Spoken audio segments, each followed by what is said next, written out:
Բարև ձեզ սիրելի ունկնդիրներ, եթերում Փակ TV հեռուստաընկերության Արենա նոր բանավիճային, սուր բանավիճային նախագիծն է, այսօր մեկնարկում է այդ նախագիծը և մեր այսօրվա մեկնարկային հաղորդման առաջին զրուցակիցներն են անվտանգային քաղաքականության հետազոտական կենտրոնի փորձագետ Ռոբերտ Ղևոնդյանը, բարև ձեզ պարոն Ղևոնդյան, շնորհակալություն, որ ընդունել եք մեր հրավերը, եւ Լուսավոր Հայաստան կուսակցության փոխնախագահ Դավիթ Խաչակյանը, բարև ձեզ, շնորհակալություն մեր հրավերը ընդունելու համար։ Սիրելի բարեկամներ, այսօր կարծես թե զրուցելու շատ թեմաներ կան։ Եկեք սկսենք վերջերս Նիկոլ Փաշինյանի հրապարակած թեզերից քաղաքացիական պայմանագիր կուսակցության հերթական համաժողովում։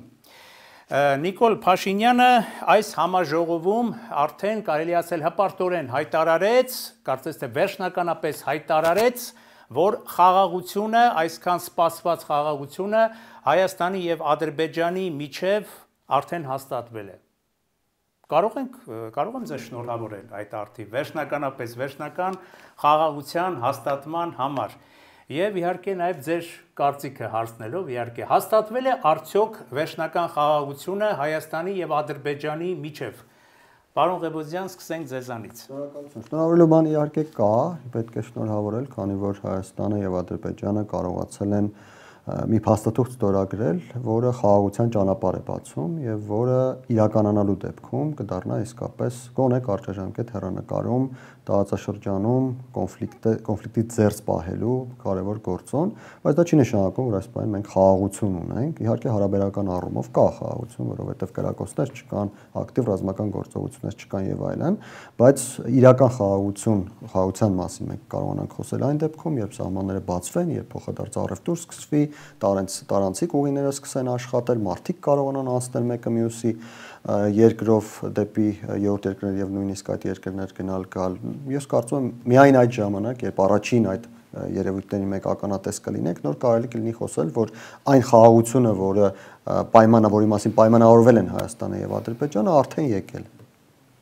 Բայց պարոն Ղևոնդյան, ընդդիմադիր թևից ասում են, որ ադրբեջանական հոխորտանքները, Ալիևյան հոխորտանքները, այդ ագրեսիվ հայկական հռետորաբանությունը դեռևս շարունակվում է։ Կոմունիկացիայի փոխարեն այդ ճանապարհի հետ կապված, Թրամփի ուղու հետ կապված, ինչպես պայմանականորեն դա անվանել են, Ալիևը ասում է, որ ինքը ստացել է միջանցք, ոչ ավել ոչ պակաս միջանցք, իսկ միջանցքը կարծես թե քաղաքական ու քաղաքագիտական առումով բոլորովին այլ հասկացողություն է համեմատած կոմունիկացիայի, չէ՞, սովորական կոմունիկացիայի ցանկացած անկախ պետության տարածքով, անկախ պետության իրավազորության ներքո գտնվող տարածքով անցնող։ Ինչ է կարծում այս հոխորտանքների գնով եւ նաեւ Ադրբեջանի կողմից ստացած 907 այդ բանաձևը Ամերիկայից անարգել զենքերի վաճառք ապահովելու պահով, նաև որոշակի այնտեղ խնդրահարույց կետեր Հայաստանի ինքնիշխանությանը մի տեսակ այսպես ինքնիշխանությունը նսեմացնող այս պայմաններում կարելի է ասել, որ մենք շահել ենք այս ամենից։ Փաստաթղթերում ես Հայաստանի ինքնիշխանությունը նսեմացնող որևէ կետ չեմ տեսել, ինչ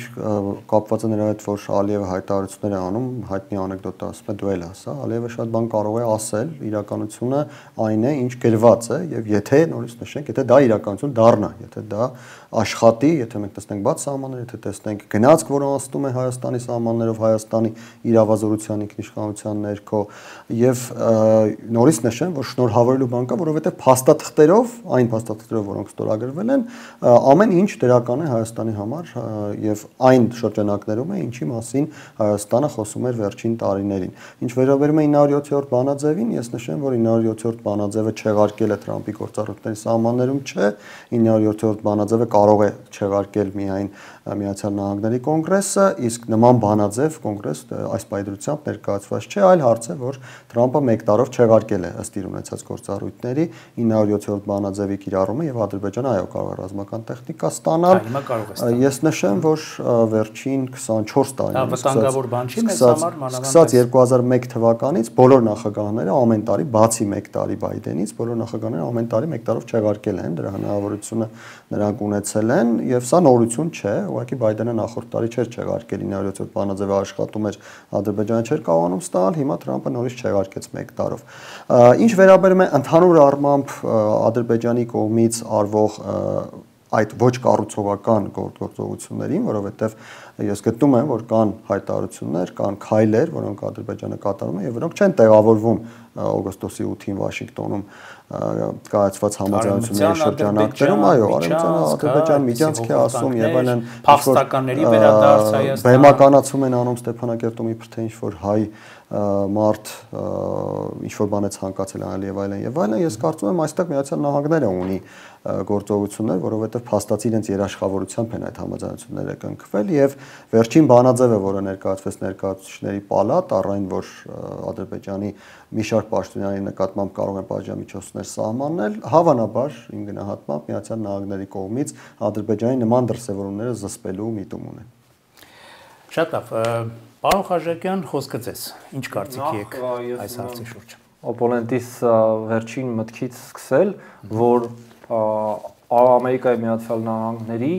միջնորդությամբ կամ երաշխավորությամբ, ինչպես ասես գործընկերս, ոչինչ տեղի չի ունեցել, չկա նման բան, մեզ լսողները պետք է հիմա հասկանան, չկա Ամերիկայի Միացյալ Նահանգների երաշխավորություն, կա երկկողմ փաստաթուղթ, որտեղ ստորագրող կողմերից մեկը վկա է եւ ասել է պրոբլեմ լինի զանգեք ինձ Տրամպյան ոճով։ Դա երաշխավորություն չէ կամ որևէ կերպ, դա չի կարող երաշխիք համարվել, որևէ կերպ։ Նիկոլ Փաշինյանը 3 ծափահարություններ ապահովում։ Ընտրություններին պետք է ձայն հավաքել, գործընկերս էլ այդ հարցում կարծում եմ ծափարեք Դոնալդ Թրամփին, հա։ Բայց եկեք այլ բանի էլ անդրադառնանք։ Այսինքն ստացվում է, երկու կողմեր, Հայաստանը եւ Ադրբեջանը, ստորագրել են փաստաթուղթ, եւ կողմերից մեկը ասում է, ես սա ստացել եմ ինչ որ ժամանակին ասում է։ Ինչ է ասում։ Ասում է ուզել եմ միջանցք անխոչնդոտ, ուզել եմ որ հայ սահմանապահների չհանդիպեմ եւ մեր բեռները անխոչնդոտ անցնեմ։ Փաստաթղթում հստակ սևը սպիտակի վրա գրված է Հայաստանը պարտավորվում է Ադրբեջանին տրամադրել Նախիջևանին կապող անխոչնդոտ ճանապարհ, սա գրված է։ Խորհրդարանում թե Փաշինյանը, թե Ալեն Սիմոնյանը ասացին, որ այո, քանի որ երկարատև կոնֆլիկտ է եղել, հայ սահմանապահներին հանդիպելը որոշակի խնդրահարույց բան է իր մեջ պարունակում, ակնհայտ է, որ իրենց խոսույթով պատրաստում են հայ հանրությանը, եկեք միջանցք սա չկոչենք, բայց հայ սահմանապահների էլ ադրբեջանցիները չեն հանդիպելու։ Սա միջանցք է։ Ինչպես ուզում եք կոչեք Թրամփի անունով, ուզում եք կոչեք Հեյդար կամ Իլհամ Ալիևի անունով։ Պարոն Ղևոնդյան, եթե հայ սահմանապահների, պարոն Խաչատուրյան ասաց, այսպես մի քիչ ակտիվացնենք բանավեճը, եթե հայ սահմանապահներին չեն հանդիպելու ադրբեջանցիները անցնելով Հայաստանի ինքնիշխան տարածքով, դա չի նշանակում մեր ինքնիշխանության սահմանափակում կամ ոչ նորմալ պայմանների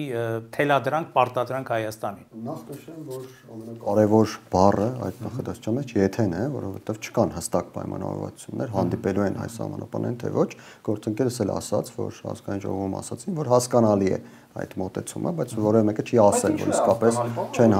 հանդիպելու։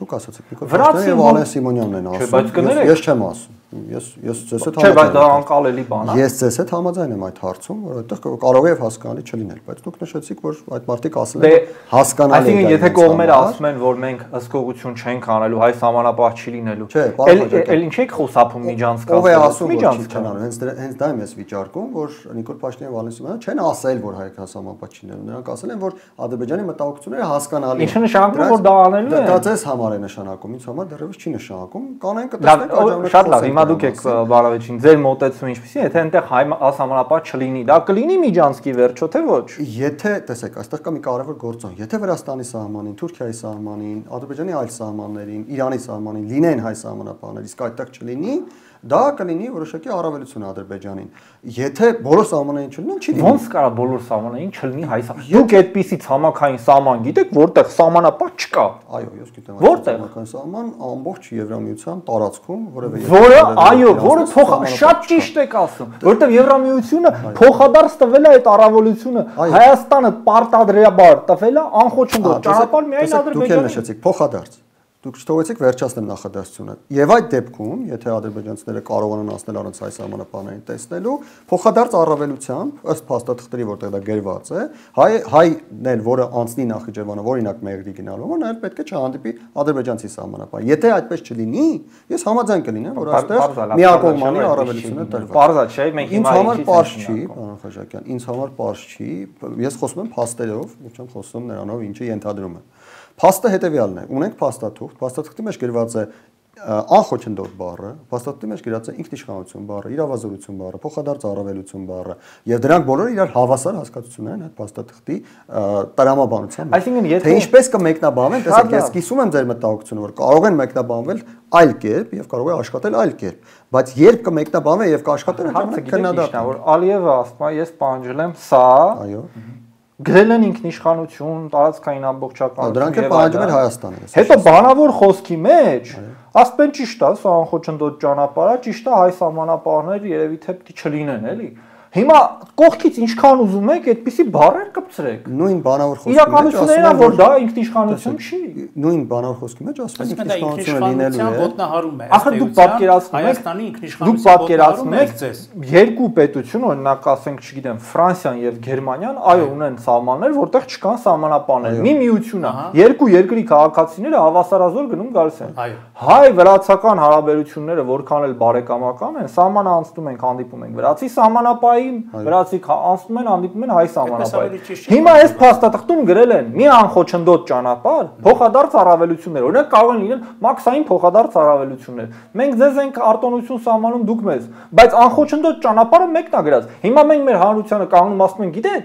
դա նաև նշանակում է, որ իրանք էլ Նախիջևանով պետք է անխոչնդոտ ճանապարհ տան մեզ։ Հիմա կներեք ցանկացած բանակցող մարդ չի գաս, եղբայր գրել եք մի հատ անխոչնդոտ ճանապարհ։ Այսինքն երկու անգամ պիտի անխոչնդոտ բառը գրվեր, որպեսզի հասկանալի լիներ։ Պետք է գրվեր կողմերը տրամադրում են փոխանդարձ անխոչնդոտ ճանապարհներ, լիարժեք կոմունիկացիա ապաշրջապատում։ Քաղաքականությունը հնարավորինի արվեստն է, հնարավորինի սահմաններում Հայաստանի իշխանությունը կարողացել է գրել տալ փոխադարձ առավելություններ։ Եթե ընդ որում ես նշեմ, որ դա այդքան էլ հեշտ չի եղել, կարծում եմ գիտեք այդ պատմությունը ինչպես է դա տեղի ունեցել։ Եթե փոխադարձ առավելությունը գրված է, հետագայում արդեն մեկնաբանելու եւ էլի հնարավորության հարց է ստանալ դա թե չստանալ։ Միզիչումներ է դա անխոչնդոտ ճանապարհ տրամադրելը։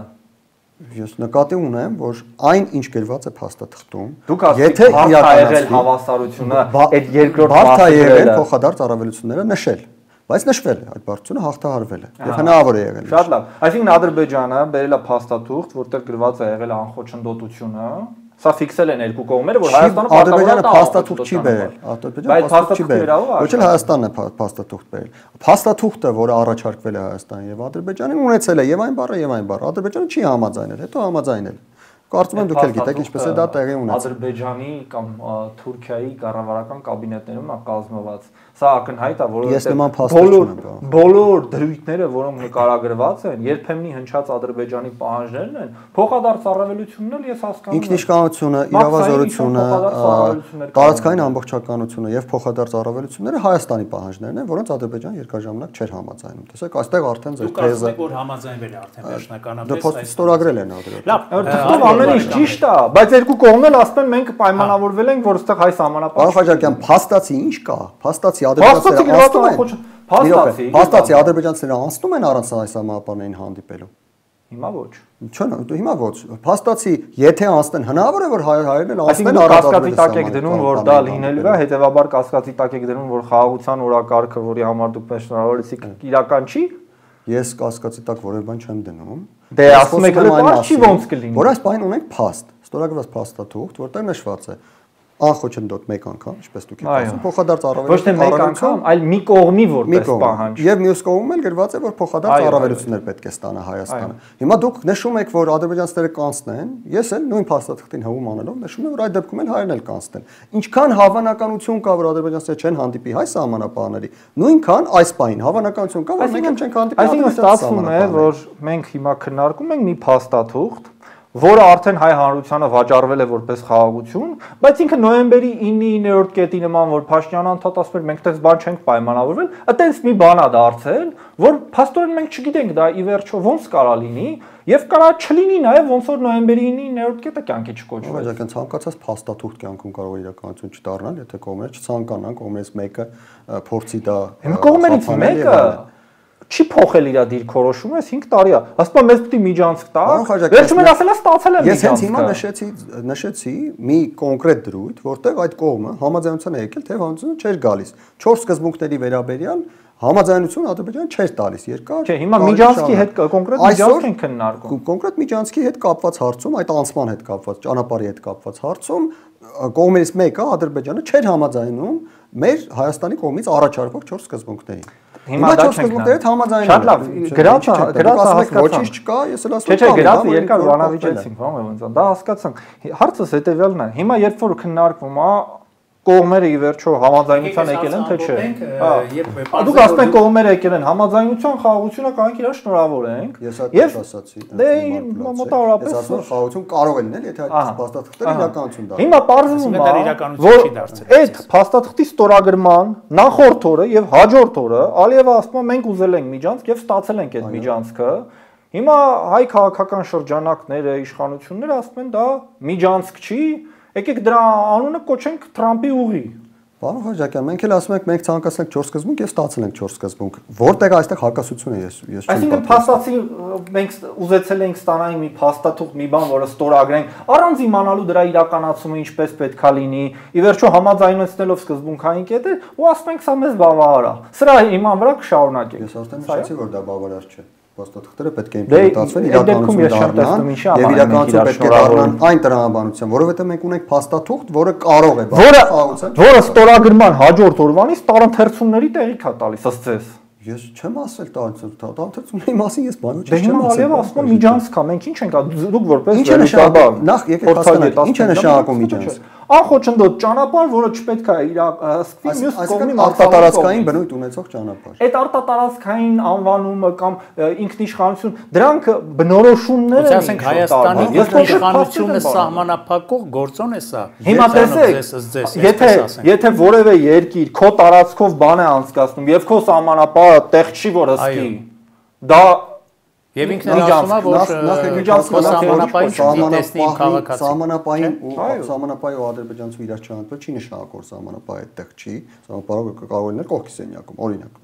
Բացարձակ տեսականորեն։ Բայց հարցը դրա մասին չէ։ Բայց սահմանապահը պետք է իրավունք դիմացը չլինի կողքի սենյակում ամեն ինչ, որովհետև դա մեր տարածքն է, բոլորս հասկանում ենք, չէ՞։ Պարոն Խաչատրյան, դա արդեն զիջել է։ Ես այդպեսի բան չեմ հասկանում, քանի դեռ չեմ տեսել, թե ինչպես է դա իրականացվում։ Իսկ որ լինի լավ, ձեր դիրքորոշումը վերջո ինչ։ Ես նշեցի, եթե ադրբեջանցիները անցնեն եւ հայ սահմանապահի չհանդիպեն, եւ եթե մյուս սահմանները այդպես չլինի, եւ եթե հայերը չկարողանան Հայաստանի քաղաքացիները չկարողանան Նախիջևանով նույն պայմաններով անցնել, դա կլինի բնականաբար զիջում։ Շատ լավ, բարեկամներ, ես համաձայն եմ ցանկացած միջանցքի, որի դեպքում որ Հայաստանը որևէ հարցում չի զիջում։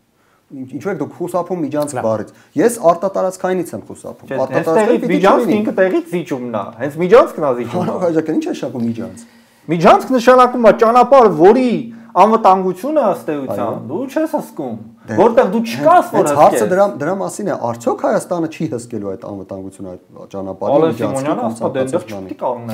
Բարեկամներ, լավ, ուրեմն թույլ տվեք այս հարցում արձանագրել մի փաստ, այս երկուսիդ ուղղված այս հարցում, որ ձեր կարծիքները իհարկե բաժանվեցին, դուք պարոն Ղևոնդյան գտնում եք, որ ամեն դեպքում մենք շնորհավորելու բան ունենք մեր ժողովրդին, որովհետև կատարվել է քայլ առաջ, դուք պարոն Խաչատրյան գտնում եք, որ մենք շնորհավորելու ոչ մի բան չունենք եւ սրանք հերթական զիջումներն են, այո, եւ կարող են ցավալ։ Անցնենք հաջորդ հարցին։ Փաշինյանը նաև հայտարարեց իր ելույթում, որ մենք վերջապես գտել ենք մեր հայրենիքը։ Ոմանց համար գուցե իր համախոհների համար սա ինչ որ ընկալելի թեզ է, բայց ոմանց համար շատ մեղմ ասած ամենակիչը վիճահարույց թեզ է, ինչը նշանակում մենք գտել ենք մեր հայրենիքը։ Մենք այսքան ժամանակ չենք ունեցել հայրենիք, մենք հիմա չունենք մեր հայրենիք, մենք ձեզ հետ հիմա եթեր չենք վարում մենք հայրենիքում եւ նոր ենք գտել մեր հայրենիքը, որը Փաշինյանը հայտարարեց ԿՊ-ի հերթական համաժողովում։ Ինչ է նշանակում սա։ Կամ Գլավլիտային այդ հայրենասիրության մասին այդ իր ասած թեզը դարձյալ, այսինքն մենք ապրել ենք մինչև 2000, չգիտեմ, գուցե 24-25 թվականը ինչ որ վերացական, այսպես ասած, ոչ իրական հայրենասիրական արժեքներով հայփայել ենք ինչ որ ոչ իրական հայրենասիրական արժեքներ, իսկ հիմա նոր գալիս ենք դեպի իրականություն, երկնքից, ինչպես ասում են, իջնում ենք դեպի գետին, դեպի ներքև եւ ապրելու ենք իրական Հայաստանում իրական հայրենասիրական արժեքներով։ Պարոն Խաչատրյան, ինչ է սա նշանակում։ Միգուցե սա ճիշտ թեզ է, որ մեզ բերում է դեպի իրականություն, ավելի իրական տեսանելի Հայաստան կերտելու, թե դա ճիշտ չէ։ Այդ հարցի շուրջ ամենաանկեղծը արտահայտվել է այժմ էկոնոմիկայի նախարար Գևորգ Պապոյանը քաղաքապայմանագրից, ով ասել է, որ ըստ էության կարող ենք համարել, որ սեպտեմբերի 19-ը, երբ 100 եւ ավել հազար մեր հայրենակիցներ Արցախից էթնիկ զտմանի ենթարկվեցին, այդ օրը կարող ենք մենք համարել մեր իրական անկախացման օրը։ Սա այն է, ինչ ինքը ասում է, եւ բնականաբար սա փաշինյանական թեզն է, որ այդ օրվանից է Հայաստանի անկախությունը սկսվում։ Գիտեք, շատ երկրների Արցախը մի թոք էր մեր վզին փաթաթած, Արցախից, Ես ընդհանրապես չեմ ուզում քննարկեմ։ Հիմա այդ մարդիկ կարող են Արցախը չհամարեն իրենց հայրենիքը, հայկական բնորան կարող են չհամարել, կարող են համարել, որ հայ ժողովուրդը իրավունք չունի հավաքական առումով պահանջել Արցախայության վերադարձը, դա իրենց իրավունքն է, իրենց իշխանությունն է, այդպես են համարում։ Բայց այդտեղ մի այլ բան էլ կա, էլի, ի վերջո Արցախյան այսքան զիջումներից հետո փաստացի իրավիճակը այնպիսին էր, որ մենք կարողանում ենք դիմակայել Ադրբեջանին եւ Թուրքիային Ռուսաստանի աջակցությամբ եւ կային այնտեղ ռուս խաղապահներ։ Եվ հենց այն ժամանակահատվածը, երբ ռուս խաղապահները դուրս են գալիս եւ ըստ էության այլևս չկա կոնֆլիկտ, որտեղ մենք ունեինք դաշնակից, մենք կոնֆլիկտի առարկան, այսինքն Լեռնային Ղարաբաղը տվեցինք Ադրբեջանին, կոնֆլիկտը ավարտվեց եւ հիմա մենք ուրախ ենք, որ այլևս Ռուսաստանը տարածաշրջանում ազդեցություն չունի։ Օրինակ, սա նույնը կլիներ, ինչ մի օր ԱՄՆ-ն դադարեր աջակցել Իսրայելին եւ Իսրայելը ինչ որ կորուստներ ունենար եւ հպարտանային ասեին մենք վերջապես ազատվեցինք Ամերիկայի լծից, հա, որովհետեւ հիմա այս իրավիճակը ինչ որ կա Հայաստանում մոտարապես այսպեսին է։ Ասում ենք մեզ Ռուսաստանը աջակցելով Արցախի հարցում նաև դրանով ճնշման տակ էր պահում, կախյալ էր պահում։ Հիմա քանի որ մենք զիջել ենք արդեն Ղարաբաղը, այլևս կախյալ չենք եւ հենց այդ օրը, երբ որ մենք զիջեցինք Ղարաբաղը եւ ըստ էության կարող ենք համարել պահանջատիրության էջը փակված եւ Ռուսաստանն էլ չի կարող այլևս այդ կոնֆլիկտին միջամտել, դրանով մենք անկախացանք։ Սա աբսուրդ է, բայց այն է ինչ որ կա։ Պարոն Ղևոնդյան, դուք ինչ կասեք։ Իհարկե ձեզ կմնա մեկնաբանելուց այն աբսուրդը, թե մենք կարողանում ենք ռուս խաղապահների հետ դիմակայել Ադրբեջանի Թուրքիային, դրա մասին երևի ընդհանրապես խոսելու բան չկա։ Ինչ վերաբերում է կոնկրետ Հայաստանի իրական հանրապետության հայրենիք համարել չհամարելուն, եկեք ամեն դեպքում այս հարցին երկու տեսանկյունից նայենք։ Մի տեսանկյունը դա այն է, թե ինչ վիճակում է այսօր Հայաստանը, ինչ հնարավորություններ ունի, ինչ տարածաշրջանում ենք գտնվում եւ ինչ իրական քաղաքական գործընթացներ են տեղի ունենում։ Հետո առանձին պատմական տեսանկյունից գնանք։ Ուրեմն նախ նշեմ, որ այսօր Հայաստանի Հանրապետությունը մի այնպիսի իրավիճակում է, որ պետականության պահպանման համար ստիպված է տարածաշրջանում գնալ զիջումների, համաձայնությունների, օրինակ Արցախը ճանաչել Ադրբեջանի կազմում։ Դա ակնհայտ զիջում է, որը Հայաստանի Հանրապետությունը արել է իր սեփական պետականությունը պահպանելու համար։ Այլ կերպ ես վստահեցնում եմ, որ Հայաստանի Հանրապետության պետականությունը պահպանել այն ձևով, ինչ ձևով որ այսօր կա, հնարավոր չէ լինի։ Գուցե միութենական պետության մաս լինենք եւ ես ու դուք հանդիպենք ոչ թե այստեղ, այլ, չգիտեմ, Դոնբասի ինչ-որ ճակատներում։ Պրագայի 2022 թվականի հոկտեմբերի Պրագայի հայտարարությունը հստակ Հայաստանի Հանրապետության կողմից Հայաստանը պետականությունը պահպանեց, նկատի ունեք, որ թողեց Արցախը, որ Ռուսաստանը չկարողանա Հայաստանին տանել միութենական պետություն եւ πάει Արցախը, այդ նկատի։ Հայաստանը դուրս եկավ Արցախի կոնֆլիկտից, որպեսզի Ռուսաստանը չկարողանա Արցախի կոնֆլիկտի միջոցով հայոց պետականությունը շարունակի փլուզել եւ ի վերջո դարձնել Բելարուսի նման ամբողջ պետություն։ Այնինչ անում է Ռուսաստանը վերջին 20-25 տարիների ընթացքում։ Օրինակ էլի, ասենք, օրինակ Հայաստանի Հանրապետությունը ծաղկեցնել կոռուպցիան։ Օրինակ։ Ինչպես օրինակ դա Ռուսաստանը։ Սերժ Սարգսյանը, Ռոբերտ Քոչարյանը կոռուպցիա ծաղկեցնողները չէին։ Սերժ Սարգսյանը, Ռոբերտ Քոչարյանը մարդիկ էին, ովքեր Հայաստանում ծաղկեցնում էին կոռուպցիան Ռուսաստանի նմանությամբ եւ սովորելով եւ գուցե ինչ որ կերպ ոգեշնչելով։ Հա, իրենք Ռուսաստանի մարդիկ էին, եկեք անցնենք ավելի Այսինքն, հա, այդ հարցը, որ ասինքն մենք ինչ որ վիրտուալ հայրենասիրություն ենք ունեցել, տեսեք, ոչ թե վիրտուալ հայրենասիրություն ենք ունեցել։ Ես համաձայն չեմ Հայաստանի վարչապետի այն մտքերի հետ, թե Հայաստանի մեր հայրենիքը սա է եւ մենք մեր սահմանից դուրս հայրենիք չունենք։ Մենք չենք կարող հայրենիք չունենալ Հայաստանի Հանրապետության սահմանից դուրս, որովհետեւ հայ ժողովրդի ձևավորման բնօրրանը եղել է հայկական լեռնաշխարհը։ Իսկ հայկական լեռնաշխարհի մի մեծ հատվածը այսօր Հայաստանի Հանրապետության սահմաններում չէ։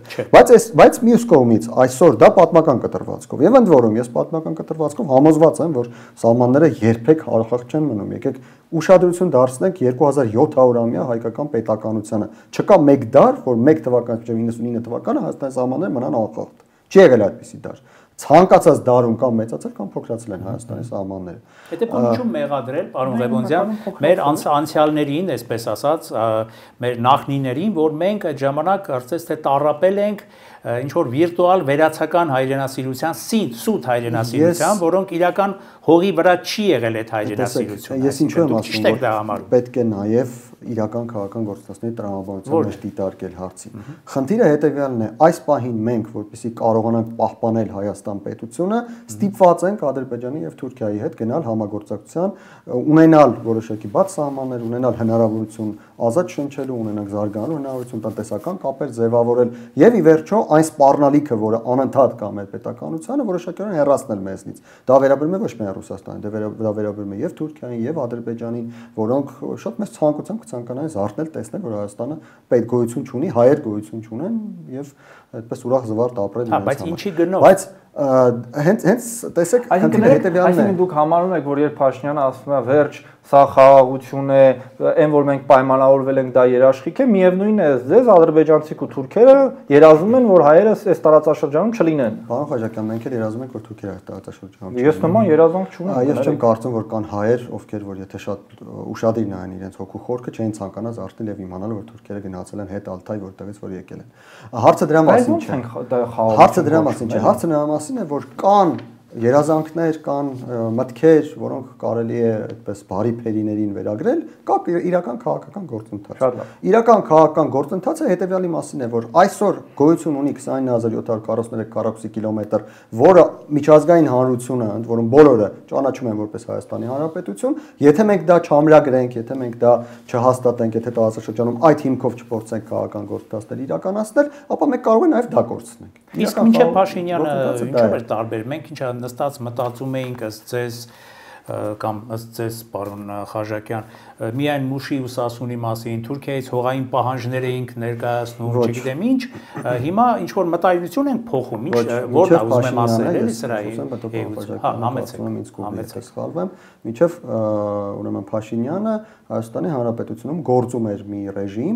որի հիմնական առաջնային եւ գլխավոր նպատակը Հայաստանի ինքնիշխանությունը հնարավոր քայլերով քայլ առ քայլ նվազեցնելն էր, որպեսզի երբ Ռուսաստանը հաջողության հասներ Ուկրաինայում, Վրաստանում եւ այլ տեղերում եւ երբ ԽՍՀՄ երկուսը ձևավորվեր, Հայաստանը ավտոմատ դառնար դրա մաս։ Կիսում եք այդ տեսակետը։ Դե բնականաբար չեմ կիսում, բայց ես մի բան եմ ասել, դուք ձեր հարցը այսպես ձևակերպեցիք, մինչև Փաշինյանը վիճակը ինչպիսին էր, ես կասեի հետեւյալը, որ անգամ Փաշինյանի օրոք այդ ճարտարապետությունը անվտանգային, որտեղ ապրում էին հայերը, կարելի էր պահպանել։ Ես չեմ խոսում, կներեք, Մուշի, Սասի, որ ճարտարապետություն։ Անվտանգային Հայաստանի ճարտարապետությունը, որը փլուզվեց 44 օրյա պատերազմով, որը սկսեց ձևավորվել նոյեմբերի 9-ի փաստաթղթով։ Նոյեմբերի 9-ից 1-2 ամիս անց շուրջ 100,000 արցախահայ վերադարձել էր իր պատմական բնորան ռուս խաղաղապահների գլխավորությամբ կամ երաշխավորությամբ, անվտանգային երաշխիքներով։ այդ ճարտարապետությունը հնարավոր էր պահպանել, բայց պարոն Լևոնցյանը հիմա նկարագրեց, ինչ որ արեց եւ ինչ որ մտածում էր մեր իշխանությունը։ Իշխանությունը մտածում էր, որ եթե մենք ուզում ենք իսկապես անկախ լինենք, մեզ Ռուսաստանը որպես դաշնակից պետք չի, որտեղ մենք սուվերենության բարձր մակարդակ ենք ուզում։ Դրա համար մենք 2022 թվականը շարունակում ենք Ռուսաստանի հետ բանակ բարեփոխել, այո, մինչև 22 թվականը դա ենք շարունակում անել, 22 իշխանությունը մտածում է Ռուսաստանը պետք։ 22 թվականից սկսեց հրաժարվել այդ օրակարգից, հենց 22-ից։ Ինչու՞, որովհետև իշխանությունը համարեց, որ եթե իրենից պահանջում են նոյեմբերի 9-ի անխոչնդոտ ճանապարհը, ավելի լավ է այդ անխոչնդոտ ճանապարհը չտալ, եւ եթե դրա արդյունքը պետք է լինի Արցախի էթնիկ զտումը, ոչինչ թող այդ էթնիկ զտումը լինի։ Եվ գիտեք, այդտեղ ես ինչ որ պատմական տրամաբանություն, քաղաքական տրամաբանություն կարող եմ տեսնել։ Դուք Մայր Հայաստանից պահանջում եք անխոչնդոտ ճանապարհ, մենք դա չենք տալիս, ուզում եք փակեք Լաչինը, ուզում եք էթնիկ զտման ենթարկեք, մենք սրա շուրջ մենք չենք սակարկելու հայկական տարածքը։ Ռուսական կողմը մեղավորություն չունի, ըստ ձեզ, մի հատ այսպես կարծես թե պարոն Ղևոնդյանի կողմից էս հարցը տամ, որպես այսպես ավելի ոչ այսպես ռուսամետ տեսակետի արտահայտող, այսպես պայմանականորեն ասեմ, այսինքն արևմտական հատվածը մեղադրում է, որ Ռուսաստանը ինքն է դրժել Հայաստանի հանդեպ իր դաշնակցային պարտականությունները, իր անվտանգային պարտականությունները, այսինքն օրինակ հենց 2020-ին մենք գումար ուղարկեցինք, որ պիտի զենք ու զինամթերք գար, համալրելու այդ պատերազմից հետո հայկական բանակը, ինչը ըստ որոշակի մա դուք ասեք, այդ ճիշտ են այդ տեղեկությունները թե ոչ, որտեղ ես 100%-անոց ինֆորմացիա չունեմ, չկան։ Բացի այդ ռուսական կողմը այդ պատերազմի ընթացքում մեղադրում են, որ կողմնակալ ադրբեջանամետ դիրքորոշում ուներ, այսպես սկսեցին այդ հայ-ռուսական հարաբերությունները Ռուսաստանի մեղքով սրվեն։ Ճիշտ են այս մոտեցումները, այս պնդումները թե ոչ, ըստ ձեզ։ Եթե մենք համարենք, որ այս կոնֆլիկտում Ռուսաստանը Ադրբեջանի կողմնակիցն է, ուրեմն պետք է պատասխանենք։ Նոյեմբերի 9-ի դրությամբ, երբ Ադրբեջանի բանակը գտնվում էր Շուշիում, Ստեփանակերտի մատույցներում, այդ ինչպես եղավ, որ պարտված կողմը ստացավ հնարավորություն արդեն իսկ դատարկված Արցախ վերադարձ կազմակերպելու անվտանգային երաշխիքներով, այդ ինչպես եղավ, որ Ադրբեջանը ունակ էր գրավելու ամբողջ Արցախը, բայց ստորագրեց մի փաստաթուղթ, որտեղ արձանագրվեց Լեռնային Ղարաբաղ եւ շփման գիծ արտահայտությունները։ Այդ ինչպես եղավ, որ 2020 թվականի նոյեմբերի 9-ի դրությամբ մենք ստացանք մի փաստաթուղթ, որը մեզ համար շատ ավելի նպաստավոր էր, քան 2025 թվականին Վաշինգտոնում ստորագրվածը։ Այսինքն անմիջապես պատերազմից հաջորդ օրը մենք ավելի բարենպաստ դիրքերում էինք, մեր բանակը ավելի ամուր էր, քան այսօր։ Ոչ, պարզապես ունեին երրորդ միջնորդ, որը գործում էր բալանսավորելով երկու կողմերի շահը։ Չեմ ասում պաշտպանում էր հայկական շահը բացառապես, բայց փորձում էր բալանսավորել դա։ Մենք այդ բալանսավորման արդյունքում թույլ ենք տվել սխալներ, բացթողումներ։ Ադրբեջանը միտումնավոր շատ բաներ չի արել, Ռուսաստանը շատ հարցերում աչք է փակել, բայց ում էր պետք այդ փաստաթուղթ ավելի շատ։ Աչք փակել ձեզ։ Դե հիմա տեսեք, օրինակ քննարկվում է, չէ՞, շատ է շարքում Փարուխի դեպքերը, մի քանի տարբեր միջադեպեր։ Մենք պարտականությունները չենք կատարում, մենք ինչ արեցինք, մենք ասեցինք, դե որ դուք մի սարի գագաթ եք գրավել, մենք 9-րդ կետը չենք կատարի, որտեղ դուք ոնց որ լավ երաշխավոր չեք, մենք մեր մասը չենք կատարի։ Եթե դրա արդյունքում պետք է Լաչինը փակվի, դուք մեզնից ուզեք նոյեմբերի 9-րդ կետը կատարել, փակեք, ինչ ուզում եք արեք, մենք 9-րդ կետը չենք կատարելու։ Հետո եթե ուզում եք էթնիկ զտման ենթարկեք եւ դուրս բերեք խաղապաներին, էլի ձեր գործն է, մենք չենք խառնվում, բայց մենք 9-րդ կետը չենք կատարի։ Այդ կարելի է հասկանալ, բայց հետո ամիսներ անց գնալ ու միակողմանիորեն այդ անխոչնդոտ ճանապարհը, ինչը հրաժարվում ենք նոյեմբերի 9-ով Լաչինի դիմաց տալ, տվեցինք ոչ մի բանի դիմաց։ Կիսում եք պարոն Խաչատրյանի այս մի քանի հարցում մանիպուլացնում է, ես նշեմ նախ ուրեմն Ադրբեջանը ունակ չէր, վիճակի չէր 2020 թվականին ամբողջ Արցախը գրավել, պարոն Խաչատրյան, ես դա ձեզ վստահեցնում եմ, որպես առաջին գծում կանգնած զինվոր, որպես առաջին գծում կանգնած զինվոր եմ ծածկել։ Դուք մարտական նաև գործողություններին եք մասնակցել։ Պատասխանի մասնակից եմ։ Ադրբեջանը ի վիճակի չէր գրավել, դա 1։ Երկրորդը կապված նոյեմբերի 9-ի հայտարարությունը օգոստոսի 8-ի համաձայնության հետ համեմատելուն բացարձակապես համաձայն չեմ, որ ավելի լավ փաստաթուղթ ունեինք, ընդհանրապես ավելի լավ փաստաթուղթ չէր։ Օգոստոսի 8-ն է ավելի լավ փաստաթուղթ, ոչ չեմ հաշվում։ Շատ կարևոր մանիպուլյացիա է, որ դուք ասում եք, թե ռուսները մեզ ասում էին ինքնիշխան ներողություն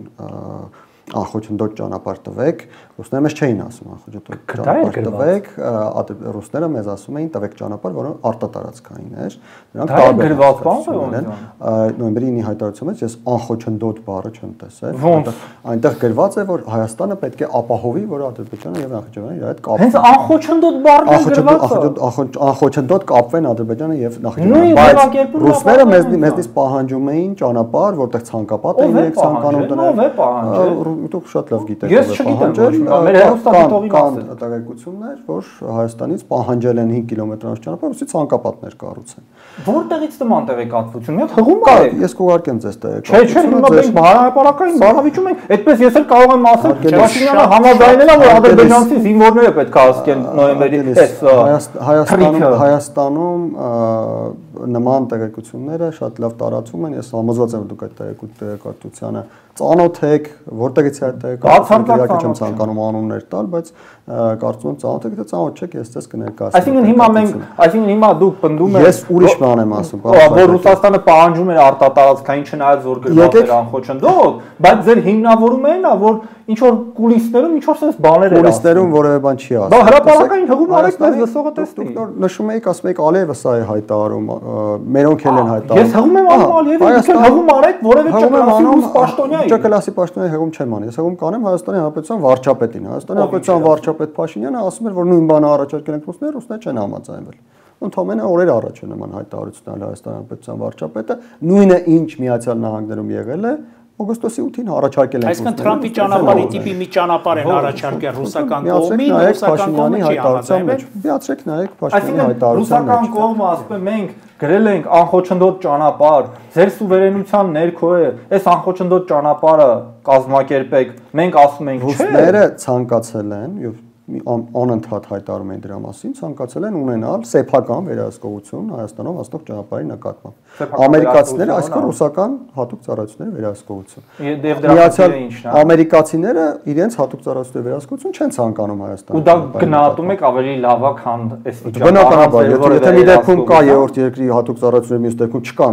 այլ երկրի հատուկ ծառայություններ, բնականաբար վերահսկողություն չկա։ Այսինքն Ադրբեջանը ազատ Պարոն Խաչատրյան, ով ասաց որ վերահսկողություն չկա։ Դուք համոզված եք, որ եթե այդ ճանապարհին այդ մեքենայի վարորդը ադրբեջանցին դուրս գա մարդ սպանի, նրան չեն ձերբակալելու։ Ես ճանապարհը լինելու է ոնց որ դուք եք ասում ցանկապատով առանձնացված, նույնիսկ առանձնացված ճանապարհը։ Ես դրա հետ համաձայն չեմ, նման ճանապարհ։ Եթե կլինի ցանկապատով առանձնացված, ես քննադատեմ, ես համաձայն եմ, բայց դա չի լինի, դուք պետք է խոստովանեք, որ դուք վատատես։ Ես համաձայն եմ, այս եթերը հույս ունեմ YouTube-ում կպահպանվի, եւ մենք կհանդիպենք ու կքննարկենք, որ եթե սա այդպես է, ուրեմն դուք կհամարեք, որ դա միջանցք է, ու որը իշխանությունը Այս մանիպուլացնելով զիջել է Արցախը, ասելով որ չտվեցին միջանցք, ցանկացած միջանցքի ես համաձայն եմ, եթե այդ միջանցքը արտատարածքային չէ, միջանցք բառից ես չեմ վախենում։ Հիմա եթե առանձնացված լինի, դա արտատարածքային լինի, բնականաբար արտատարածքային է, որովհետև հայ ոստիկանը պետք է կարողանա մտնել այդտեղ եւ շատ կարևոր արձանագրում է, ես դեռ համաձայն եմ, բայց այդպես ցավոքսալտիկ չի լինելու։ Պարոն Խաչատրյան, եկեք պայմանավորվենք, եթե ամեն ինչ լինում է վատ, ուրեմն կհանդիպենք ու ես կխոստովանեմ, որ վատ է։ Կարևոր է, որ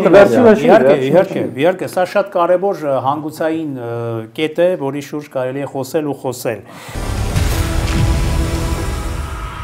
Բարեկամներ, ուրեմն Նիկոլ Փաշինյանը նաև խոսեց արտաքին քաղաքականության հավասարակշռման եւ հավասարակշռված արտաքին քաղաքականության մասին, բայց միաժամանակ շեշտեց, որ Հայաստանը ուղիղ, այսպես ասած, ընթացք է վերցրել դեպի Եվրոմիություն։ Ըստ ձեզ, այս ընթացքը, այսինքն եթե մենք գնում ենք դեպի Եվրոմիություն, արդեն հստակ այդ օրինագիծն էլ վավերացրել ենք։ Արդյոք սա չի հակասի այդ իր հռչակած հավասարակշռման եւ հավասարակշռված քաղաքականության, արդյոք նաև տարածաշրջանի մյուս գործոնները, խաղացողները, մասնավորապես Իրանը, Ռուսաստանը, թեկուզ Թուրքիան, Ադրբեջանը դրանից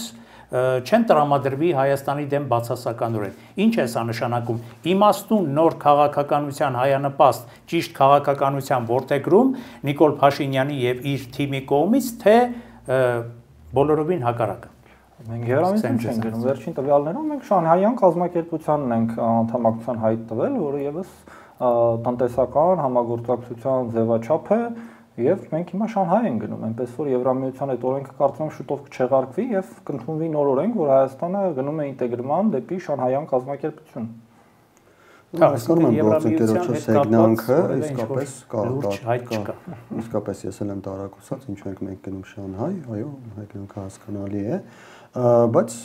ինչ վերաբերում է հավասարակշռմանը, ես նշեմ, որ այն ինչ անվանում է Հայաստանի իշխանությունը հավասարակշռում, դա հավասարակշռում չէ, որովհետև հավասարակշռում կարող է լինել, երբ դու փորձում ես տարբեր կենտրոններ բերել եւ հավասարացնել իրար։ Որպեսզի Հայաստանում դա հնարավոր լինի, պետք է այն կենտրոնը, որը ունի ակնհայտորեն մյուսներից շատ ավելի բարձր հնարավորություններ, շատ ավելի մեծ լծակներ, պետք է նրանը նվազի։ Իսկ Հայաստանի իշխանությունները կամ այդ նվազումը չեն իրականացնում, կամ եթե որոշ ուղղություններով իրականացնում են, շատ դանդաղ են իրականացնում, որովհետև ի վերջո պարկը տանում է 50 կիլոգրամ։ Եթե դու արդեն 40 կիլոգրամ լցրել ես, մյուսներով հավասարակշռել չես կարող, պետք է միջից ինչ-որ բան հանես, որ մյուսները լցնես, դրանք հավասարակշռես։ Ինչ վերաբերում է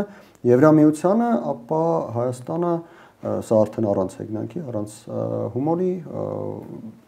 Հայաստանը քաղաքակրթական ընտրություն պետք է կատարի եւ Հայաստանի ժողովուրդը այդ ընտրությունը կատարել է։ Հայաստանի ժողովրդի ընտրությունը քաղաքակրթական տեսակի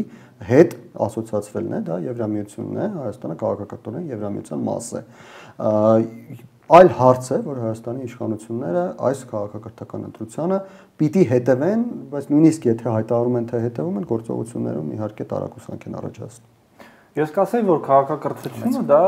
Եվրոպան է, ընդհանուր որպես մշակութային, քաղաքական, ուժային կենտրոն, Եվրոպական միությունը տնտեսական միություն է։ Եվ ես ուզում եմ գործընկերոջս հետ չհամաձայնել, որ պարկը տանում է 100 կիլո։ Օրինակ, եթե մենք արտահանում ենք իրականացնում Ռուսաստան ինչ որ ծավալի 70%, ենթադրենք, որը կազմում է մեր ամբողջ արտահանման ծավալի զգալի մասը, ինչու չենք կարող արտահանել Եվրոպա, թող Եվրոպան, եթե Հայաստանին վերաբերվում է այնպես որ փորձում է հզորացնել մեր անկախության ատրիբուտները, ուժեղացնել, օրինակ թող քվոտաներ տրամադրի մեր արտադրած գյուղատնտեսական ապրանքի համար, արտահանենք այնտեղ։ Չկա նման բան։ Ասեմ ինչու, պարոն Խաչակյան, որովհետև մենք այն ծավալը, որ դուք ասում եք, որ արտահանում ենք Ռուսաստան, մենք ի վիճակի չենք, այսքան այս պահին մենք չենք կարողանում արտահանել երկու այդպիսի ծավալ, որպեսզի մեկն էլ ուղարկենք Եվրամիություն։ Այսինքն չունենք։ Ես ձեզ մեկ օրինակ ասեմ, օրինակ Կանադայից մեզ առաջարկ է եղել տարեկան միջև 10 տոննա ճիր արտահանել, Հայաստանի ճիր արտադրողները բոլորը միասին ասել 10 թե 10000 չեմ հիշում, բոլոր ճիր արտադրողները միասին ասել են, որ մենք այդ ծավալը չենք կարող։ Այսինքն ինչ ունենք, վաճառում ենք։ Մենք ինչ ունենք, վաճառում ենք, հենց այդ է հարցը։ Եթե մենք ցանկանում ենք հավասարակշռել, այսինքն մենք ինչ ուզում ենք, ինչ ունենք, վաճառում ենք Ռուսաստան, դա վատ է։ Եկեք ինչ ունենք, չվաճառենք դա Ռուսաստան, սա է տրամադրությունը, որովհետև այն ինչ ունենք, դրա որակը բավական ցածր է, որովհետև Ռուսաստանում դուք շատ լավ գիտեք, որ ցածր որակի ապրանքը կարելի է կարևոր մարդկանցներ բաժանել, այդ ցածր որակի ապրանքը խմիչք, այլ գյուղմթերք, լավ որակի արտադրող չկա, որ արտահանենք Եվրամիություն, ինչ որ քանակով կա, այդ ինչ որ քանակով արտադրողը արտահանում է, բայց մենք ցանկանում ենք, որ մեր արտադրությունը ընդհանուր որակի բարձրացում ունենա։ Հիմա ինձ ասեք, թե Վլադիմիր Պուտինը ինչով է մեղավոր, որ Հայաստանում որոշ գյուղամթերքներ այնքան ցածրորակ են, որ կարող ենք արտահանել միայն ԵՏՄ տարածք եւ չենք կարող արտահանել Եվրամիություն եւ Կանադա եւ Ամերիկա։ Վլադիմիր Պուտինը մեղավոր է, որ Ռուսաստանում գոյություն ունի այնպիսի համակարգ, որի դեպքում Հայաստանի արտադրողը կարիք չունի իր ապրանքի որակը բարձրացնելու, որովհետեւ ուղղակի գումարը կտա իր անորակ ապրանքը կվաճառի։ Բայց ես Վլադիմիր Պուտինին չեմ մեղադրում, պետք է արտադրվի մենակ լավ ապրանք, մեղավոր են նրանք, ովքեր թույլ են տալիս։ Ես Վլադիմիր Պուտինին չեմ մեղադրում, ես մեղադրում եմ Հայաստանի իշխանություններին, որ Հայաստանի իշխանությունները իրենց երկրում չեն փակում այդ անորակ ապրանքի արտադրման եւ արտահանման ճանապարհը, որպեսզի մարդիկ տնտես վարողները ստիպված լինեն իրենց որակը բարձրացնել։ Թանկ ապրանք կա, երկիր որ թանկ չի կարող արտադրել։ Մեկ հարց է էժան եւ թանկ ապրանքը, մեկ հարց է անորակ ապրանքը, որը իրավունք չունի սպառվելու։ Այսինքն մենք թույլ տանք, որպեսզի մեր ворտնած գյուղմթերքը արտահանվի Ռուսաստան։ Ворտնածի հարցը չկա, գյուղմթերք, որի լավ արտադրության համար կան թանկ պեստիցիդներ։ Այո։ մեր հասարակությունը, մեր տնտեսական պայմաններում, ասենք, ես Հայաստանի իշխանությունները մեղադրում եմ, որ այդ պեստիցիդների հարցը չի լուծում, որպեսզի մեր տնտեսը կանգնեն ադա։ Մի քիչ ցածր որակի ապրանք հագցում, որովհետև էժան է։ Հիմա Հայաստանը կարողանում է էժան ապրանք արտադրի, դրանով գոյատևի։ Դուք ասում եք եկեք փակենք դա, որ չափ։ Այլ մեկ հարց է, մի քիչ էժան որակի հագուստը, մեկ այլ հարց է ցնցոտին։ Հայաստանում կան արտադրանքներ, որոնք ցնցոտին են, որոնք Հայաստան նույնիսկ շինականը, նույնիսկ այն մարդը, որ ապրում է ամենահեռավոր գյուղում եւ տնտեսություն էլ չունի, նույնիսկ այդ մարդը չպետք է ցնցոտիներ հագնի։ Հացրորակ կոնյակ, որը արժի 3-4 հազար դրամ, որ վաճառվում է մեր բոլոր խանութներում, առաջարկում եք փակել դրա արտադրությունը։ Թող մենակ թանկերը արտադրությունը, պարոն Խաչատյան, ես առաջարկում եմ այնպիսի հնարավորություններ ստեղծել, որ այդ 3000-անոց արտադրողը ցանկանա արտադրել 30000։ Դա համար հիմա դիմենք մեր իշխանությանը։ Մեր սպառողն էլ ցանկանա գնել 30000։ Բա այս պարագայում մեր իշխանությունը դիմում։ Այն որ մեր արտադրած ապրանքը էժանա, թանկա, ցածրորակա, լավորակա ունենք մի մեծ շուկա, որտեղ կարողանում ենք արտահանել։ Եվ չմոռանանք նաև, որ սպառնում ենք տարածաշրջանի ամենաէժան գազը։ Հիմա կներեք, չկա ուրիշը, թող մեզ Եվրամիությունը իր գազը վաճառի։ Որը ադրբեջանական գազը մեր վրա վաճառելու։ Պարոն Խաչատյան, եթե ադրբեջանական գազ մենք կարողանանք գնել, ես դրա հետ կապված ոչ մի խնդիր չունեմ, շատ լավ կլինի, մենք գնենք ադրբեջան։ Հարցը գիտեք ինչն է։ Դա կլինի շատ ավելի էժան, շատ ավելի որակով։ Շատ ավելի էժան չի։ Մի հատ նայեք Վրաստանի հետ կնքած պայմանագրում շատ ավելի էժան է։ Ասենք $160 է քիչ, թե ասենք $450 է քիչ։ Պարոն Խաչատյան, ես չեմ հասկանում ձեր հարցի էությունը։ Ինչ եք ինձ հարցնում, որ դուք ասում եք 100 կիլո է տանում։ Մենք պետք է Ռուսաստանից կախվածությունը նվազեցնենք։ Այո, որ մյուսները գան հավասարակշռ։ Ես էլ ասում եմ, այսինքն եթե մենք ունենք մի շուկա եւ հնարավորություն ունենք նորը ստեղծելու, ինչու ենք այս շուկան փակում ու ասում, որ նորը ստեղծելու գինը էս մեկը փակելն է։ Ես ասում եմ, որովհետեւ քանի դեռ այդ շուկան մենք չենք փակել, մենք նորը ստեղծել չենք կարող, մեր ռեսուրսները չեն բավարարել։ Քանի դեռ մենք էժան գազից չենք հրաժարվել, մեզ գազի մասին խոսում չենք հրաժարվել, գազի մասին օրինակը բերելուց բերում եք տնտեսության վերաբերյալ, հետո խոսում հասկացաք, տնտեսության էներգետիկ հատվածն է դա։ Չէ, կներեք, այստեղ ամենակարևորը ամեն ինչի գնագոյացումն է, հոսանքի գնագոյացումը, մեր տրանսպորտը, էներգետիկ անվտանգությունը իր է։ Ես ինչու եք դուք կապում Հայաստանի գյուղմթերքի վաճառքը Ռուսաստանում, Ռուսաստանից եկող գազի հետ։ Ով ասաց, որ եթե մենք ստիպենք մեր արտադրողին ավելի բարձր որակի ապրանք արտադրել, Ռուսաստանը գազը թանկացնելու է։ Ես չգիտեմ, ձեր անկախության բարձրացած դրոշակը մինչև ինչ վնասների է բերելու Հայաստանի տնտեսությանը։ Այսինքն անկախությունը վնասների է բերելու։ Չէ, այն դրոշակը, որ դուք բարձրացրել եք, դուք ասում եք, որ մենք անկախանանք, օրինակ հիմա կան շատ գործիչներ ասում են, որ Հայաստանը պետքա դադարի գնել, այդ կոռումպացված, այդ ուրիշների տարածքային ամբողջական ագրեսոր Ռուսաստանի գազը մենք չպետք է գնենք։ Եւ ագրեսոր Ռուսաստանի գյուղմթերք չպետք է մի պահ ձեր խոսքը ընդմիջելով, այսպես ձեր խոսքի տրամաբանությամբ այսպես փորձեմ հարց ուղղել պարոն Ղևոնդյանի։ Այսինքն տնտեսականից գալով անվտանգային ռազմաքաղաքական դաշտ ըստ ձեզ, պարոն Ղևոնդյան, այ դուք ասում եք Ռուսաստանը ձեր ասացի տրամաբանությամբ, որ պիտի հեռանա դանդաղ կամ արագ, դա արդեն մի քիչ այլ հարց է այս տարածաշրջանից եւ նաեւ Հայաստանից չեք ասում։ Ըստ ձեզ, եթե այսօրվա 102-րդ զորակայան ռազմաբազան Ռուսաստանը հանի Հայաստանի պահանջով, ինչպես ասենք հանեց որոշակի սահմանային գոտիներից ռուսական ռազմական ներկայությունը Զվարթնոց եւ այլն։ Մենք ավելի անվտանգ կդառնանք, թե եղած անվտանգությունն էլ կդնենք, այսպես փխրուն անվտանգությունն էլ կդնենք հարցականի տակ։ Տեսեք, ես համոզված եմ, որ եթե Ռուսաստանը այսօր հանի 102-րդ ռազմաբազան Հայաստանից, դա Հայաստանի անվտանգային համակարգի վրա որևէ ազդեցություն չունենա։ Թուրքիան եւ Ադրբեջանը չեն օգտվել այդ առիթից, այլ դուք ասում եք կհարցակվեն։ Կօգտվեն առիթից Հայաստանը կվերացնեն, չեն որևէ կասկած չկա, որ եթե Թուրքիան որոշի մի օր հարձակվել Հայաստանի վրա 102-րդ ռազմաբազան նրան չի խանգարել։ Որևէ կասկած անգամ։ Մի այդպիսի պատմական 1800-ականներից այս կողմ Գյուլիստանի պայմանագրից այս կողմ մի հատ տենց օրինակ բերեք, որ ռուս զինվորը կանգնած է եղել այնտեղ ու Թուրքիան հարձակվել։ Կա միայն մեկ այդպիսի օրինակ, եւ այդ միակ այդ օրինակը կապված է նրա հետ, որ Հայաստանը եղել է անկախ պետություն։ Դա 1920 թվականն է եղել, երբ որ ընդհակառակը ռուսական կողմը մյուս կողմից հարձակվեց Հայաստանի վրա, ոչ թե նրան խանգարեց։ 1920 թվականին ինչքան հիշում եմ Քեմալի բանակը եկավ Ալեքսանդրապոլում մեզ տիպեց, հետևաբար Ալեքսանդրապոլը այսօրվա Գյումրին է։ Մյուս կողմից էլ ռուսական բոլշևիկյան կամ եւ վերադարձեց Գյումրին Հայաստանին։ Երբ որ ռուսական բանակը մտավ, դեռևս Եվս թուրքական բանակը Ալեքսանդրոպոլում չէ։ Իսկ Ալեքսանդրոպոլում, որ Ալեքսանդրոպոլի պայմանագիրն ստորագրվում բանը, հայ զինվորի հսկողությամբ է Ալեքսանդրոպոլում ստորագրվում։ Չի ստորագրվել, դա ավելի շուտ է ստորագրվել։ Ես խոսում եմ այն մասին, որ երբ թուրքական բանակը դուք օրինակ եք ուզում, ես բերեցի մեկ օրինակ, երբ Հայաստանը եղել է անկախ պետություն եւ Ռուսաստանը ոչ թե չի խանգարել, Ռուսաստանը մի կողմից էլ հակառակ կողմից հարձակվել է մեզ վրա, որովհետեւ մենք չկարողանանք դիմակայել Թուրքիային։ Իսկ հայ-թուրքական պատերազմը ընթանում է։ Իմ հարցը հետեւյալն էր, ասացի բերեք մի օրինակ, երբ որ ռուս զինվորը այնտեղ կանգնած ա եղել, Թուրքիան հարձակվել է։ Դուք էլ բերեցիք մի օրինակ, երբ որ ռուս զինվորը այնտեղ կանգնած չի եղել։ Հարձակվել է։ Միակ դեպքը, երբ անկախ պետություն է եղել զնշած 200 տարիների ընթացքում եղել է այդ ժամանակ։ Ես երբ այնց օրինակ բերեմ։ Անկախ Հայաստանի Հանրապետության մասին մեկ չեն եղել։ Մնացած ժամանակ եղել է դա Ռուսաստանի տարածք, բակալից Ռուսաստանի տարածք։ Այսինքն դուք ցանկանում եք լինել Ռուսաստանի տարածք, որ Թուրքիան հետևաբար Թուրքիան չի հարձակվի այն ժամանակ, երբ որ ընկալվում է, որ այստեղ կա ռուս սահմանապահ։ Այսինքն երբ որ ընկալվում է, որ Հայաստանը Ռուսաստանի մաս է։ Օրինակ Ամերիկայի ռազմաբազան, այստեղ էլ ձեր կարծիքները բաժանեցին։ Հարավային Կորեայի եւ Հյուսիսային Կորեայի սահմանին հսկողական գործառույթ է իրականացնում ռազմաբազա կա։ Հիմա ըստ ձեզ բանա գաղութացրել է ԱՄՆ-ն Հարավային Կորեա։ Բայց ես գաղութացման մասին խոսում եմ, ես խոսում եմ այն մասին, որ ռազմաբազան դուրս գա Հայաստան։ Ես անկախության խորհրդի մասն Վերջին ձեր միտքը դրանում ինձ ասում այդ ինձ վերագրում ձեր միտքն է այդպեսին պարոն Խաչատյան դուք ասում եք ասել որ Ռուսաստանը մաս է Թուրքի վրա եթե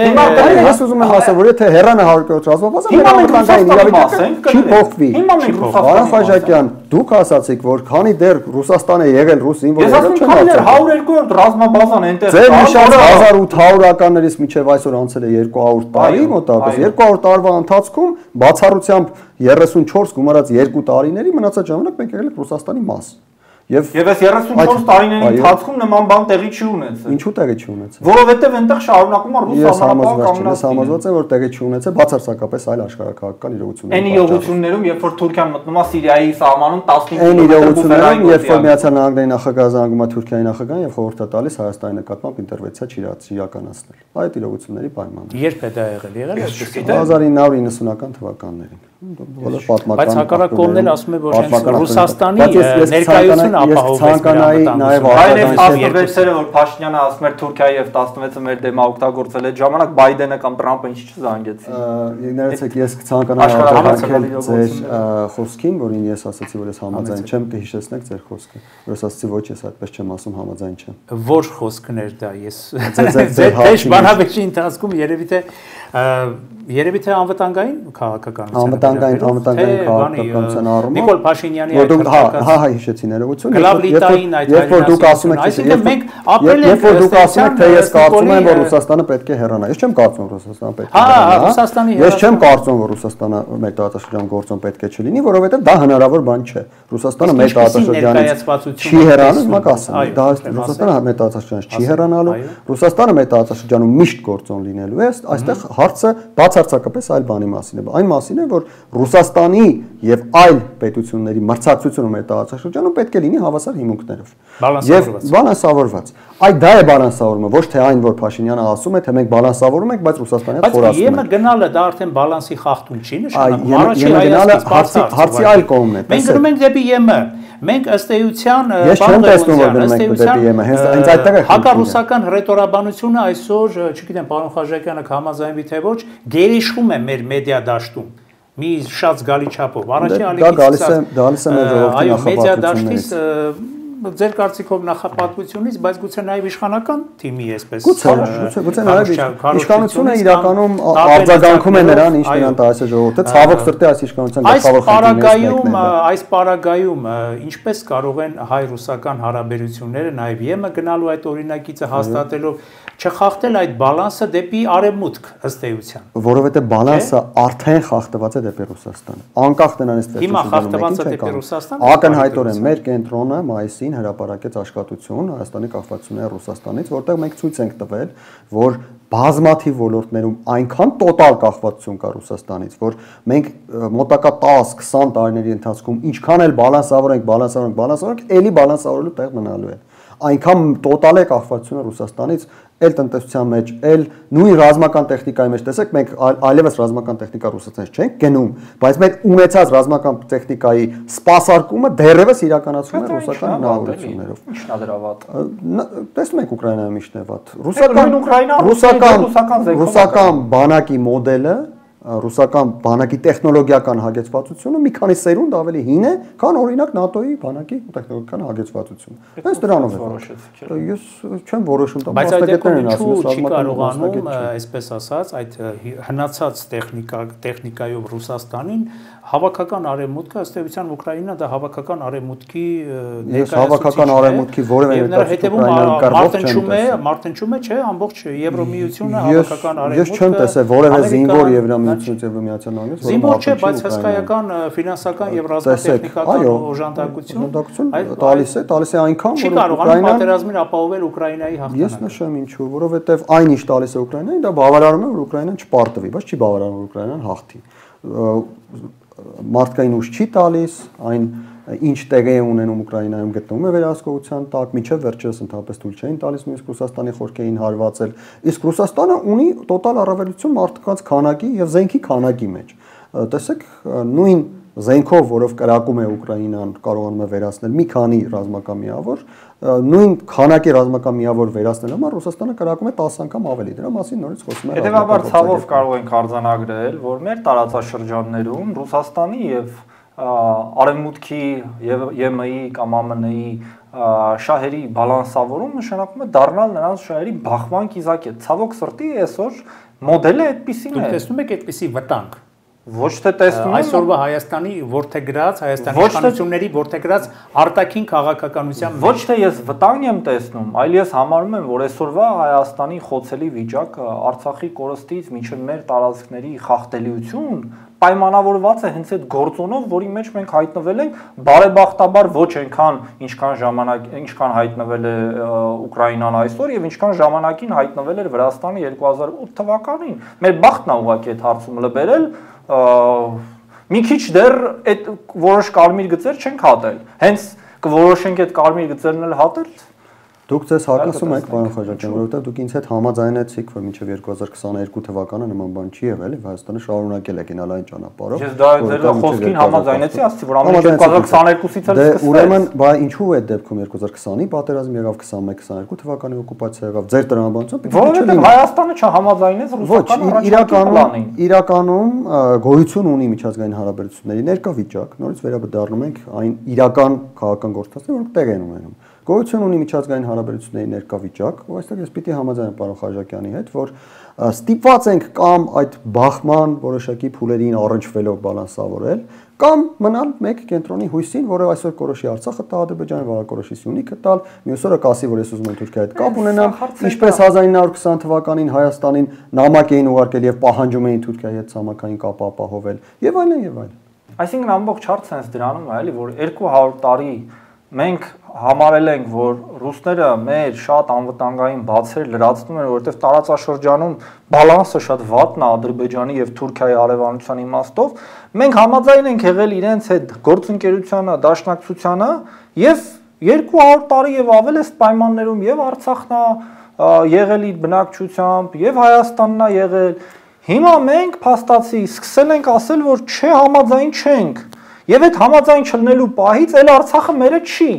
200 տարի մենք ճիշտ եք ասում, մենք համարել ենք, որ Ռուսաստանը եթե այսպես կշարունակեք կներեք պարոն Ղևոնդյան, ոչ միայն Արցախը մերը չի, այլև մեր ինքնիշխան տարածքի մի մասն է։ 200 տարի մենք համարել ենք, որ Ռուսաստանը մեր անվտանգային բացերը լրացնում է, եւ այդ 200 տարիների ընթացքում մենք անընդհատ հայերի բնակության տարածքը փոքրացրել ենք, բերել ենք, հասցրել ենք 2022 թվականի հոկտեմբերի 5-ի դրությամբ 29743։ Երբ էր 29000-ից մեծ։ Պարոն Խաչատրյան, 200 տարի առաջ, երբ ռուսները եկան մեր տարածաշրջան, այդ ժամանակ հայ ժողովրդի բնակության տարածքը ընդգրկում էր 300,000-ից ավելի Կիլիկյան Հայաստանն հետը տարածություն։ Այսօր հայ ժողովուրդը բնակում է բացառապես 20 Հիմա Ռուսաստանն Օսմանյան կայսրությունը ցեղասպանություն իրականացրեց, պարսիկները հայերին քշում էին իրանց տարածքներից։ Դրանում ինձ ասեք, մի հատ ռուսները ինչու են մեղավոր։ Բայց ով ասաց, որ ես ռուսներին մեղադրում եմ դրան։ Դուք եք ասում։ Բա ես ասում եմ հայկական բնորոշ եմ ասում, պարոն Խաչատրյան, ես ասում եմ, որ այն որ դուք ասում եք նրանք մենավտանգության բացել լրացնում էին, 200 տարին ցույց է տվել, որ չէին լրացնում։ Ես էլ ասում եմ, հենց 200 տարին է ցույց տվել, որ լրացրել են։ Ինչով է ցույց տվել։ Նրանով է թույլ տվել, որ Նրանով է թույլ տվել, որ Հայաստանը խորհրդայնացել է մի պայմաններում, երբ որ արդեն կորցրել էր Ղարաբաղի նկատմամբ հսկողությունը եւ Հայաստանը խորհրդայնացել է մի պայմաններում, երբ Հայաստանը տիրապետում էր 60000 քառակուսի կիլոմետր տարածություն։ Հայաստանը խորհրդայնացել պայմաններում, երբ դեռ կար Կարս։ Հայաստանը խորհրդայնացել պայմաններում, Քեմալի բանակը Կարսը չի գնում պատերազմներ Ղարաբաղում, Քեմալի բանակը Կարսը չի գրավել, Նախիջևանը մերը չէր։ Քեմալի բանակը Կարսը չի գրավել, Քեմալի բանակը այն ժամանակ, երբ ռուսական Կարմիր բանակը մտավ Իջևան։ Ինչ եք ասում։ Ինչ եք ասում։ Կարդացեք, պարոն Խաչատրյան։ Ինչ եք ասում։ Կարմիր բանակը այդ ժամանակ հələ բանի Բաքվի բաներում պրաստորներում էր Խաչատրյան 1920 թվականի աշնանը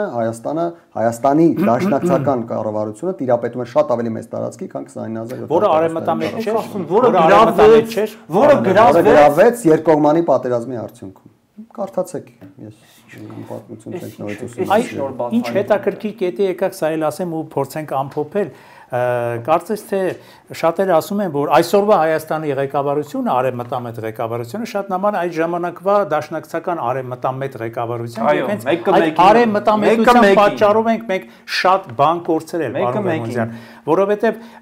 այն ժամանակվա դաշնակցական ղեկավարությունը, երբ պատվիրակությամբ գնաց Մոսկվա բանակցելու Ռուսաստանի բոլշևիկյան կառավարության հետ, փաստորեն մերժեց բոլշևիկյան կառավարության հայանպաստ առաջարկները, դրանից հետո սկսվեցին մեր ողբերգությունները։ Կիսում եք այդ տեսակետը, թե ոչ։ Եվ կորցրեցին Կարսը, Սուլմարուն, Սարիղամիշը եւ այլն եւ այլն։ Ցավոք սրտի այն ժամանակվա դաշնակցական կառավարությունը չկարողացավ իրական գործընթացներին ուշադրություն դարձնել, չկարողացավ պայմանավորվել նրանց հետ, ում հետ պետք էր պայմանավորվել, այլ փորձեց բոլոր կողմերի հետ պատերազմ վարել եւ Թուրքիայի եւ Ռուսաստանի հետ եւ դրա արդյունքում կորցրեց ամեն ինչ։ Հայաստանի Հանրապետությունը հակառակն է անում, Հայաստանի Հանրապետությունը փորձում է ներկայ իշխանությունները փորձում են բոլոր կողմերի հետ պայմանավորվել, ընդ որում ռուսների հետ են փորձում պայմանավորվել, թեև ես նշեցի, փորձում պայմանավորվել։ Դաշնակցությունը եթե փորձեր պայմանավորվել, երկկողմանի պատերազմ չէր ունենա, պարոն Խաչատրյան։ Չէ, այդ պայմանավորվածության փորձը հենց դրան վերեց։ Հիմա մերոնք էլ է, չէ, փորձում էին պայմանավորվել, որ Արցախ հայությունը մնա իրավունքները փորձում էին, ուղղակի չստացվեց, հակառակը ստացվեց։ Նույնը դաշնակցությունն էր։ Պարոն Խաչատրյան, չստացվեց, բայց ինչ պատճառով չստացվեց։ Եկեք քաղաքական պատճառներ կան, չէ՞, չստացվեց։ 1920 թվականին էլ կար 5-րդ շարասյուն, որը փորձում էր ներսից քանդել իշխանությունը եւ 5-րդ շարասյունը կարողացավ 1920 թվականին իշխանություն դառնալ, ուղիղ 1 տարի հետո Հայաստանի պետականությունը անկում ապրեց։ Հիմա էլ կան 5-րդ շարասյուն հուսանք, որ այս անգամ նա չի կարողանա դա։ Եթե գործիքակազմը նույնն է, ինչի պետք է այլ բան տեղի ունենա։ Միշտ էլ կան մարդիկ, որոնք այլ տեսակետ են պնդում, իշխանությունը ասում է նրանք 5-րդ շարասյուն են, ես պետք է անեմ ինչ որ որոշել եմ անեմ, անում են դա, հետո էլ լինում է։ Ես նշեմ գլխավոր տարբերությունը, թեև տարբերությունները շատ են, բայց նշեմ գլխավոր տարբերությունը, Ադրբեջանը ռուսական իշխանությունների կողմից գրավված չէ։ Եվ դա հենց մեր համար բացում էր հնարավորությունը, որով մենք կարող ենք Ադրբեջանի հետ այդ Միգոլանի ֆուտբոլի երևույթից ազատվել, բայց մենք էլ փաստորեն բռնեցինք Ադրբեջանի թևը, ասացինք շատ լավ, մենք ձեր հակամարտության վրա չենք խաղա, թողը ձեր հակամարտությունը։ Նորից վերադարձանք մեր խոսակցության սկզբին, պարոն Խաչատրյան, հնարավոր է նաև այդպիսի տարբերակ, բայց նորից շատ մեծ վտանգ կար, որ ես եւ դուք կարող ենք հանդիպել ոչ թե այստեղ, այլ Դոնբաս։ Պարոնայք, ես հասկանում եմ ձեր տարակարծությունները մի շարք հարցերի շուրջ, ուղղակի խնդրում եմ հարգանքով ամփոփենք այսօրվա մեր բանավիճային հանդիպումը ձեր Հայաստանի ապագայի հետ կապված ձեր տեսլականների շարադրանքով։ Խնդրեմ, ինչպես եք, պարոն Խաչատրյան, պատկերացնում առաջիկա համենայն դեպս տարիներին Հայաստանի քաղաքական ապագան։ Ես մի բան կարող եմ հակիրճ ասել, որ Ադրբեջանի պահանջները չեն դադարել։